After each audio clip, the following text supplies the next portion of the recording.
Today I will talk about how can you find your favorites list on your app. We're going to figure out the solution on know how you can do that on your app. So you just follow this ways and it's going to work with you. All you have to do to find your favorite list on your app, you just go down, clicking this sign down here, just click on it. So then it's going to take you to this list. It's going to show for you like this. Then here you will find all events you have in this list on your favorites list.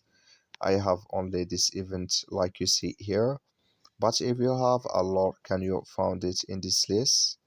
So that's all you have to do to find it on your app. I wish you know you I get it. So you just follow these ways, then it's going to work with you. Thank you for your watching.